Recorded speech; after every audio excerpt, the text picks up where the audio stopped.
Subscribe कीजिए हमारे YouTube channel को और साथ ही बेल आइकन को दबाकर ऑल नोटिफिकेशन पर सेट करें हमारी लेटेस्ट वीडियो सबसे पहले देखने के लिए। Hello everyone, welcome back to my channel. तो आज के वीडियो में हम धूमकेतु और हबल स्पेस टेलीस्कोप के बारे में जानेंगे और इससे रिलेटेड अन्य जानकारी पर भी चर्चा करेंगे।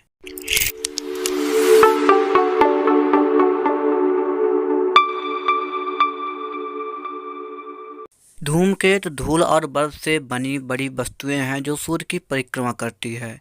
धूमकेतु शब्द लैटिन शब्द कोमेटा से आया है, जिसका अर्थ है लंबे बालों वाला। धूमकेतु देखे जाने का सबसे पहला ज्ञात रिकॉर्ड 1059 ईसा पूर्व एक ज्योतिषी द्वारा बनाया गया था। धूमकेतु और डर्टी स्नोबॉल ज़्यादातर धूल, चट्टानें और बर्फ से बने होते हैं तथा उनकी चौड़ाई कुछ मील से लेकर 10 मील तक हो सकती है। जब धूमकेतु सूर्य के करीब परिक्रमा करते हैं तो गर्म हो जाते हैं और धूल और गैसों का मलबा छोड़ते हैं। धूमकेतु के ठोस भाग, जिसमें अधिकतर पानी, बर्फ और धूल के कण होते हैं, सूर्य से दूर होकर निष्क्रिय हो जाते हैं। जब सूर्य के पास बर्फीली धूमकेतु सतहें वाष्पीकृत हो जाती हैं और बड़ी मात्रा में गैस और धूल फेंकती हैं तो धूमकेतु के आसपास विशाल वातावरण का निर्माण होता है।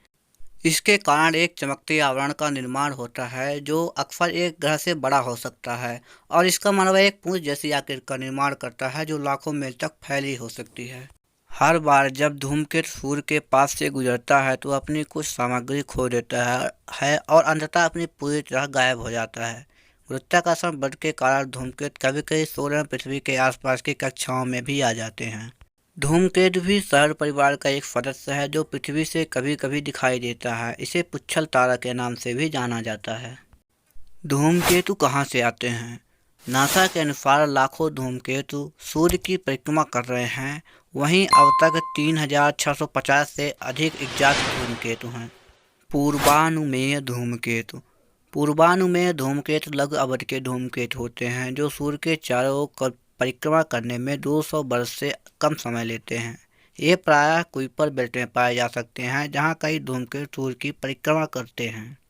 सबसे प्रसिद्ध लघु अवधि के धूमकेतु में से एक हैली धूमकेतु है जो प्रत्येक 76 वर्ष में फिर से प्रकट हो जाता है। हैली को अगली बार 2062 में देखा जाएगा। कम पूर्वानुमेय धूमकेतु।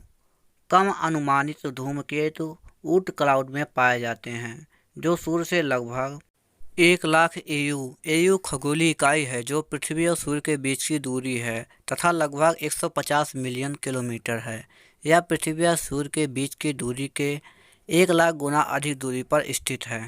इस क्लाउड में धूमकेतु सूर्य के चारों ओर एक चक्कर पूरा करने में 30 मिलियन वर्ष तक का समय ले सकते हैं। बर्नार्ड नेली बर्नस्टीन धूमकेतु।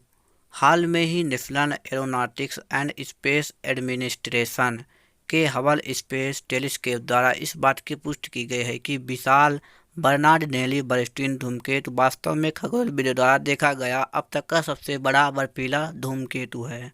नाभिक को CBI 2014 UN 271 कहा जाता है जिसका अनुमानित व्यास लगभग 129 किलोमीटर है।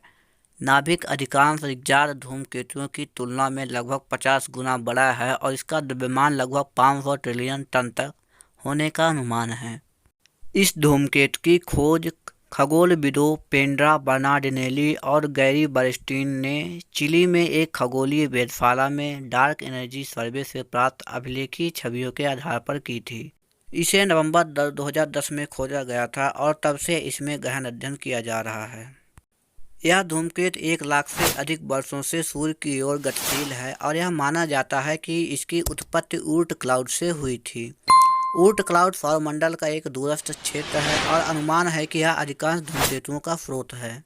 ऊर्ट क्लाउड अभी भी केवल एक सैद्धांतिक अवधारणा है। धूमकेतुओं को सीधे देखा जाना मुश्किल है क्योंकि ये बहुत धुंधले और दूर पर स्थित हैं। वर्ष 1950 में पहली बार इसकी परिकल्पना डच खगोलशास्त्री जॉन ऑर्ट द्वारा की गई थी। बर्नार्डिनेली बर्नस्टीन धूमकेतु 3 मिलियन वर्ष तथा लंबी अंडाकार कक्षा का अनुसरण करता है तथा इसका अनुमानित तापमान -448 डिग्री फ़ारेनहाइट है। यह इतना गर्म होता है कि अपनी सतह से कार्बन मोनोऑक्साइड को ऊर्ध्वपातित कर देता है जिससे धूल युक्त कोमा उत्पन्न होता है। Hubble Space telescope. इसे 1990 में नासा द्वारा लॉन्च किया गया था और इसका नाम एडविन हबल के सम्मान में रखा गया था, जो 20वीं शताब्दी की शुरुआत में एक प्रतिष्ठित अमेरिकी खगोलशास्त्री थे। यह टेलीस्कोप एक अंतरिक्ष आधारित वेधशाला है। इसने प्लूटो के चारों ओर, चंद्रमा तथा बृहस्पति में दुर्घटनाग्रस्त होने वाले धूमकेतु सहित अंतरतारकीय वस्तुओं से संबंधित महत्वपूर्ण अवलोकन किए हैं। वर्तमान में यह टेलीस्कोप 30 वर्षों से अधिक समय से परिचालन में है। दिसंबर 2021 में नासा के जेम्स वेब स्पेस टेलीस्कोप, जो एक क्रांतिकारी उपकरण है, को लॉन्च किया गया। यह ब्रह्मांड में सबसे अधिक दूरी तक देखने के लिए बनाया गया था। इसे हबल स्पेस टेलीस्कोप का उत्तराधिकारी भी माना जाता है तथा यह अपनी खोजों का विस्तार और सबसे बड़े स्तर पर करेगा।